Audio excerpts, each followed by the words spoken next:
Assalamualaikum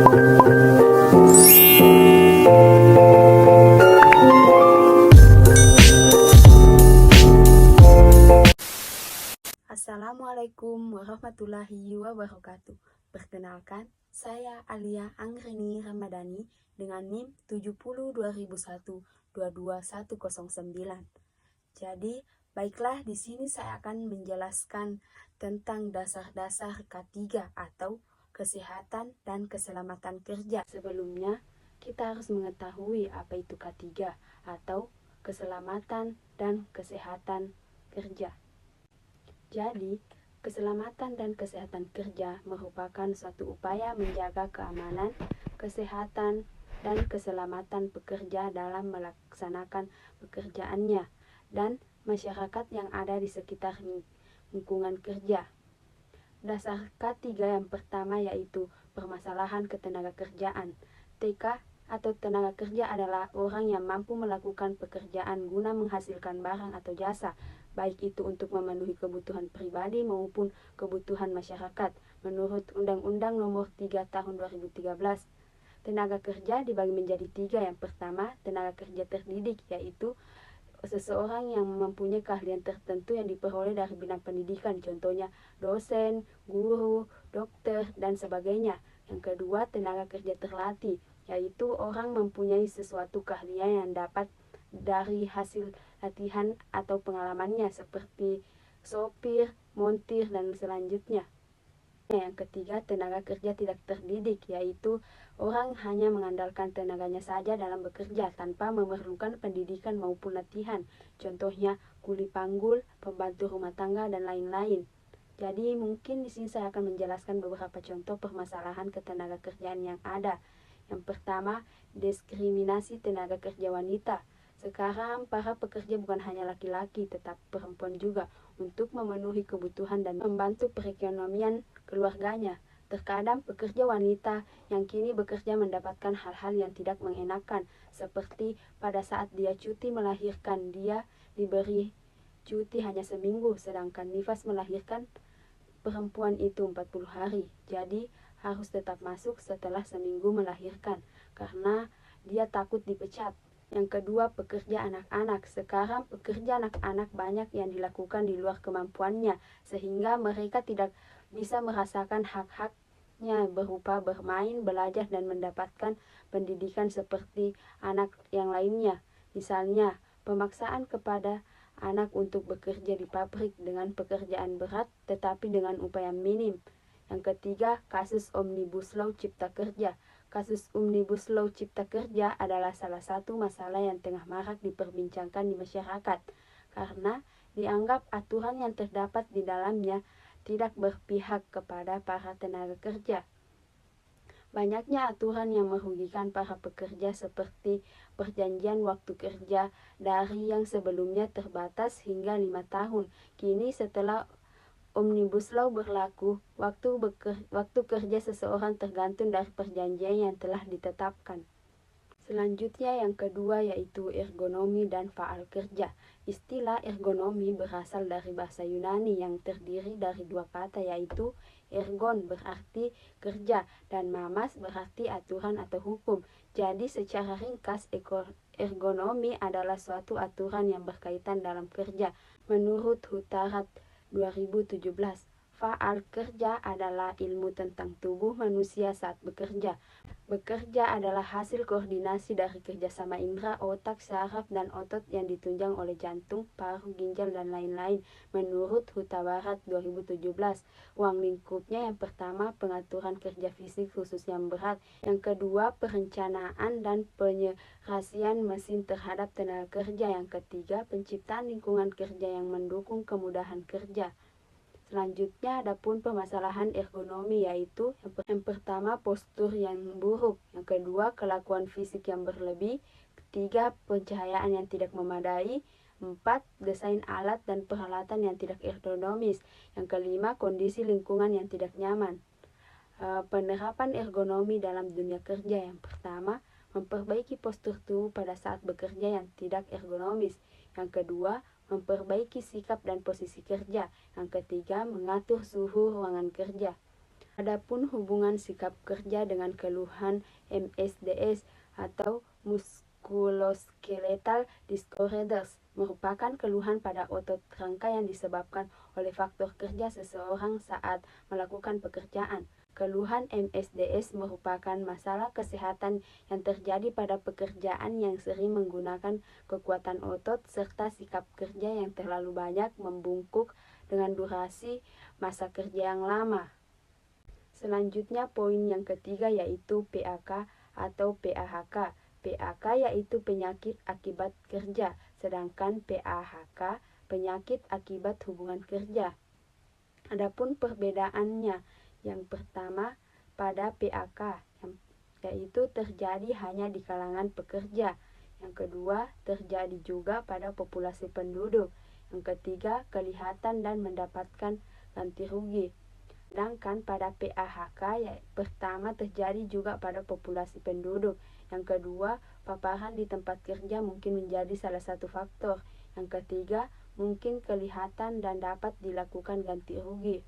Selanjutnya, adapun peraturan terkait penyakit akibat kerja dan penyakit hubungan kerja di Indonesia. Peraturan Presiden Republik Indonesia Nomor 7 Tahun 2019 tentang penyakit akibat kerja. Peraturan ini dibahas mengenai PAK dan jaminan kecelakaan kerja atau JKK. JKK adalah manfaat berupa uang tunai dan atau pelayanan kesehatan yang diberikan pada saat peserta mengalami kecelakaan kerja atau penyakit yang disebabkan oleh lingkungan kerja. Selanjutnya, pekerja yang diagnosis menderita penyakit akibat kerja berdasarkan surat keterangan dokter berhak atas manfaat JKK meskipun hubungan kerja telah berakhir. Selanjutnya diberikan apabila penyakit akibat kerja timbul dalam jangka waktu paling lama 3 tahun terhitung sejak hubungan kerja berakhir. Adapun penyebab penyakit akibat kerja yang pertama, faktor fisika ialah kebisingan berupa menyebabkan kerusakan pendengaran. Yang kedua, getaran dapat mengakibatkan penyakit kelainan pada otot, tendon, tulang, dan sendi. 3. Udara bertekanan. Yang keempat, penyakit yang diakibatkan oleh radiasi optik meliputi radiasi elektromagnetik, ultraviolet, inframerah, juga termasuk laser. Yang kedua itu faktor biologi dan penyakit infeksi atau parasit. Contohnya virus hepatitis, virus yang menyerang sistem daya tahan tubuh manusia. Selanjutnya yang ketiga itu faktor kimia. Adapun pencegahan PAK dan PAHK. Yang pertama pencegahan primer, yang kedua pencegahan sekunder, yang ketiga pencegahan tersier. Selanjutnya dasar ketiga yang keempat yaitu kecelakaan kerja dan pengendaliannya. Kecelakaan kerja adalah setiap kejadian yang terjadi di tempat kerja atau yang berkaitan dengan pekerjaan yang dapat menimbulkan luka, penyakit akibat kerja, hingga kematian. Selanjutnya, adapun ruang lingkup kecelakaan kerja. Yang pertama, kecelakaan di tempat kerja. Kecelakaan yang terjadi di mana tenaga kerja melakukan pekerjaan sehari-hari sesuai dengan tugas atau hubungan kerja yang diberikan perusahaan. Yang kedua, kecelakaan di luar tempat kerja. Kecelakaan yang terjadi dalam perjalanan pergi atau pulang dari rumah menuju tempat kerja. Selanjutnya, adapun faktor penyebab kecelakaan. Penyebab kecelakaan kerja yang pertama adalah faktor lingkungan. Penyebab yang satu ini berkaitan dengan standarisasi keamanan atau keselamatan yang diterapkan di lingkungan kerja. Bisa jadi ada kejanggalan yang terjadi sehingga memicu kecelakaan. Seperti faktor wilayah kerja, model lokasi kerja, faktor pencahayaan, faktor suhu, dan lain-lain. Faktor yang kedua yaitu faktor manusia.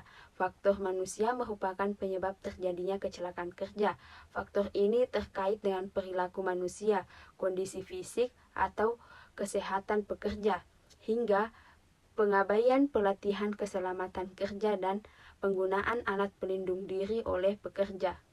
Poin yang kelima yaitu gizi kerja.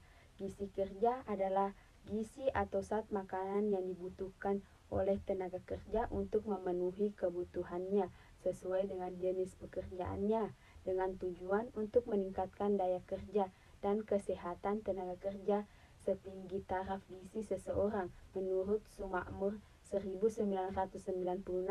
Adapun faktor yang mempengaruhi status gizi merupakan salah satu unsur dalam menentukan kondisi fisik atau kualitas fisik seseorang atau sekelompok masyarakat pada tertentu. Pada dasarnya, bekerja adalah aktivitas fisik yang selalu memerlukan energi yang bersumber dari asupan gizi. Hal-hal penting dalam menyusun menu tenaga kerja, pola makan, kebiasaan makanan pokok, seperti jika para pekerja sering mengonsumsi sagu, maka pada menu makanan pokoknya bisa disajikan sagu seperti pengganti nasi. Yang kedua, makanan yang variatif, jenis menu bervariasi, agar para pekerja tidak bosan dengan menu makanan yang selalu disiapkan.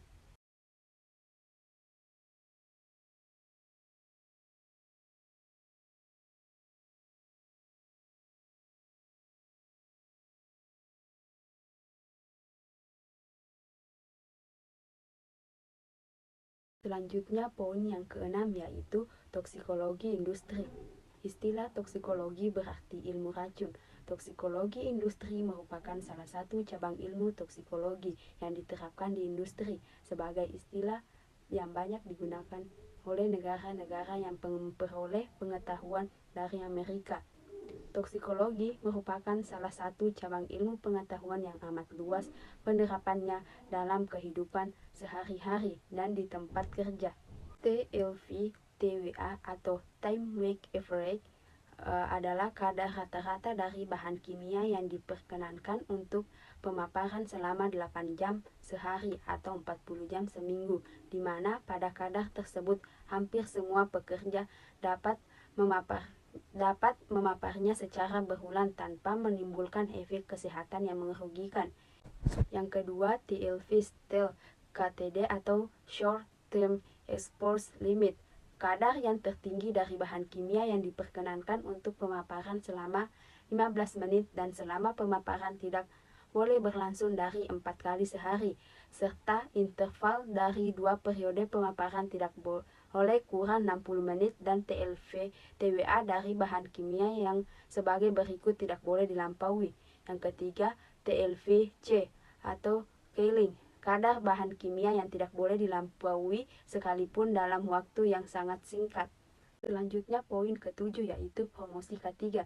Promosi K3 atau Safety Promotion di tempat kerja adalah suatu kegiatan yang direncanakan dengan tujuan untuk meningkatkan keselamatan dan kesehatan para pekerja, serta meningkatkan produktivitas perusahaan yang kegiatannya berupa pelatihan untuk tenaga kerja, kampanye K3, dan komunikasi yang baik. Adapun tujuan promosi kesehatan di tempat kerja, yang pertama, meningkatkan perilaku hidup bersih dan sehat di tempat kerja. Yang kedua, turunnya angka absensi tenaga kerja. Yang ketiga, turunnya angka penyakit akibat kerja dan lingkungan kerja. Selanjutnya, membantu meningkatkan gaya kerja dan hidup yang sehat. Adapun manfaat bagi pekerja, yang pertama, meningkatkan kepercayaan diri pekerja, meningkatkan produktivitas kerja pekerja. Selanjutnya poin yang kedelapan yaitu hygiene industri. Hygiene industri adalah ilmu dan seni yang dilakukan untuk mengantisipasi, mengenal, mengukur, dan mengevaluasi serta mengendalikan faktor bahaya yang kemudian digunakan untuk implementasi teknologi pengendalian agar para tenaga kerja memperoleh kemudahan dan terhindar dari bahaya. Adapun ruang lingkupnya yaitu yang pertama antisipasi, yang kedua pengenalan, yang ketiga evaluation, yang keempat pengendalian. Selanjutnya adapun konsep hazard atau bahaya dalam artian keselamatan dan kesehatan kerja. Bahaya dapat dibedakan menjadi dua yaitu safety hazard atau bahaya keselamatan kerja adalah bahaya yang memberikan dampak kecelakaan berupa luka atau kematian. Pertama, bahaya mekanik seperti tersayat, tertindih, atau terjatuh. Selanjutnya, bahaya listrik, yaitu bahaya yang ditimbulkan oleh peralatan yang memiliki arus listrik. Selanjutnya, bahaya kebakaran diakibatkan oleh bahan-bahan yang mudah terbakar. Yang kedua itu bahaya kesehatan kerja, yaitu bahaya yang diberikan dampak bagi kesehatan atau dapat dapat mengakibatkan penyakit. Ya, bahaya itu seperti bahaya fisik seperti kebisingan, getaran atau radiasi. Yang kedua bahaya kimia seperti bahan-bahan yang dapat mengakibatkan korosif. Selanjutnya poin yang ke-9 yaitu epidemiologi K3 menurut Occupational Safety and Health Administration. Epidemiologi K3 adalah ilmu yang menggabungkan prinsip-prinsip epidemiologi dengan keselamatan dan kesehatan kerja. Ini melibatkan identifikasi, pengumpulan, analisis, dan interpretasi data untuk memahami risiko dan tren yang terkait dengan penyakit, cedera, dan kondisi kesehatan lainnya di tempat kerja. Adapun tujuan epidemiologi K3 yang pertama, mencegah kecelakaan kerja dan penyakit akibat kerja melalui pemahaman dan pengendalian faktor-faktor risiko yang terkait. Yang kedua, untuk melindungi kesehatan dan keselamatan karyawan dengan mengumpulkan dan menganalisis data terkait kejadian kecelakaan kerja dan penyakit terkait pekerja. Yang ketiga, mengembangkan strategi pencegahan yang efektif berdasarkan bukti ilmiah. Adapun peran epidemiologi K3. Epidemiologi K3 berperan untuk mengidentifikasi dan menganalisis pola, tren, dan hubungan penyebab akibat antara faktor-faktor risiko tertentu dengan kejadian kecelakaan dan penyakit terkait pekerjaan. Adapun ruang lingkup epidemiologi K3. Yang pertama, kecelakaan kerja. Epidemiologi K3 menganalisis data terkait kecelakaan kerja termasuk jenis, frekuensi, dan faktor-faktor yang mempengaruhinya. Yang kedua, penyakit akibat kerja. Epidemiologi K3 mempelajari kejadian penyakit yang disebabkan atau diperburuk oleh faktor-faktor kerja. Selanjutnya, faktor-faktor risiko. Epidemiologi K3 menganalisis dan mengidentifikasi faktor-faktor risiko yang dapat mempengaruhi kesehatan dan keselamatan di tempat kerja. Pengendalian dan pencegahan. Epidemiologi K3 juga berperan dalam mengembangkan strategi pengendalian dan pencegahan yang efektif untuk mengurangi kecelakaan kerja dan penyakit terkait pekerjaan. Selanjutnya poin yang ke-10 yaitu psikologi industri. Psikologi adalah ilmu yang mempelajari mengenai gejala psikologis dan perilaku manusia. Menurut definisi lain, psikologi adalah ilmu yang menyelidiki bagaimana orang berperilaku, berpikir, merasakan, dan bertindak dalam kaitannya dengan lingkungan mereka. Adapun tujuannya yaitu yang pertama untuk melakukan penelitian dalam rangka meningkatkan pengetahuan dan pemahaman dalam perilaku kerja manusia. Yang kedua, untuk mengaplikasikan pengetahuan tersebut untuk meningkatkan perilaku kerja, lingkungan kerja, dan kondisi psikologis dari pekerja. Adapun manfaat psikologi industri yang dapat diperoleh dari psikologi industri adalah yang pertama, membantu organisasi atau perusahaan dalam upaya pencapaian tujuannya. Yang kedua, dengan ilmu ini menjadi ada yang bisa menghubungkan kebutuhan antara individu dengan organisasi atau perusahaan. Yang ketiga, membantu dalam meningkatkan kinerja individu, akhirnya perusahaan juga ikut meningkat. Yang keempat, berorientasi pada kesejahteraan karyawan yang didapat dari kepuasan mereka saat bekerja. Kepuasan kerja. Kepuasan kerja adalah perasaan puas atau rasa pencapaian yang diperoleh seorang karyawan dari pekerjaannya. Kepuasan kerja ini merupakan hasil dari penilaian yang menyebabkan seseorang mencapai nilai pekerjaan atau memenuhi kebutuhan dasarnya serta membantu dalam menentukan sejauh mana seseorang menyukai atau tidak menyukai pekerjaannya. Stres kerja. Stres merupakan respons saat seseorang mengalami berbagai tuntutan, ancaman, atau tekanan yang dapat merubah perilaku dan kondisi berpikir seseorang. Stres dapat menyebabkan perubahan baik secara fisik maupun emosional. Selanjutnya poin yang ke-11 yaitu pelayanan kesehatan kerja dan BPJS tenaga kerja. Pelayanan kesehatan kerja atau health service menurut Darmanto Djodibroto adalah upaya yang diselenggarakan oleh suatu organisasi untuk memelihara dan meningkatkan kesehatan, mencegah dan menyembuhkan penyakit, memulihkan kesehatan perorangan, keluarga, dan masyarakat. Adapun tujuan sistem pelayanan kesehatan kerja yang pertama, memberikan bantuan kepada tenaga kerja dalam penyesuaian diri baik fisik maupun mental, terutama dalam penyesuaian pekerja dengan tenaga kerja. Yang kedua, melindungi tenaga kerja terhadap setiap gangguan kesehatan yang timbul dari pekerjaan atau lingkungan kerja. Yang ketiga, meningkatkan kesehatan badan, kondisi mental, dan kemampuan fisik tenaga kerja. Yang keempat, memberi pengobatan, perawatan, dan rehabilitasi bagi tenaga kerja. Adapun tugas pokok pelayanan kesehatan yang pertama, pemeriksaan kesehatan sebelum bekerja berkala dan khusus. Kedua, pembinaan dan pengawasan atas penyesuaian pekerjaan dan tenaga kerja. Yang ketiga, pembinaan dan pengawasan terhadap lingkungan kerja. Yang keempat, pembinaan dan pengawasan terhadap perlengkapan sanitasi. Yang kelima, pembinaan dan pengawasan perlengkapan untuk kesehatan kerja, dan lain-lain. Jaminan Sosial Tenaga Kerja atau Jamsostek diubah menjadi Badan Penyelenggara Jaminan Sosial Ketenagakerjaan atau BPJS KTK. BPJS Ketenagakerjaan merupakan kewajiban dan tanggung jawab pemerintah Indonesia untuk melindungi seluruh pekerja Indonesia dari berbagai bentuk risiko melalui penggunaan mekanisme jaminan sosial. Adapun sejarah BPJS-TK, penyelenggaraan program jaminan sosial merupakan salah satu tanggung jawab dan kewajiban negara untuk memberikan perlindungan sosial ekonomi kepada masyarakat.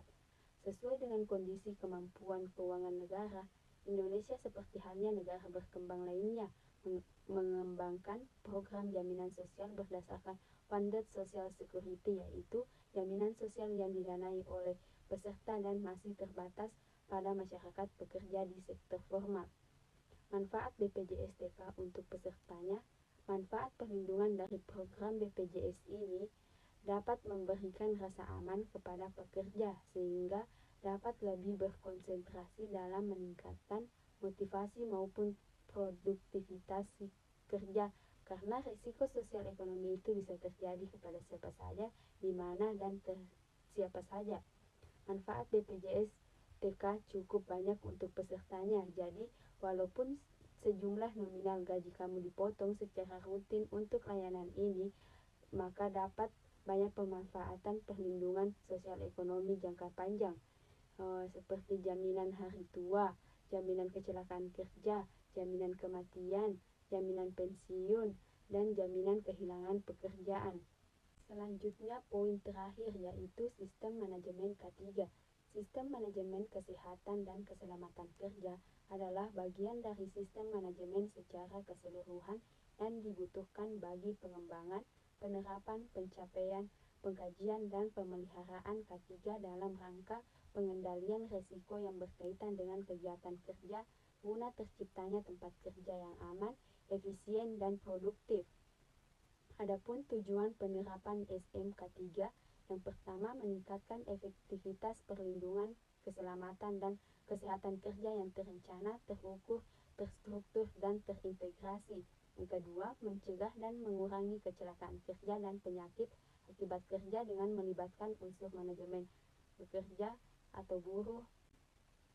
Yang ketiga, menciptakan tempat kerja yang aman, nyaman, dan efisien untuk mendorong produktivitas.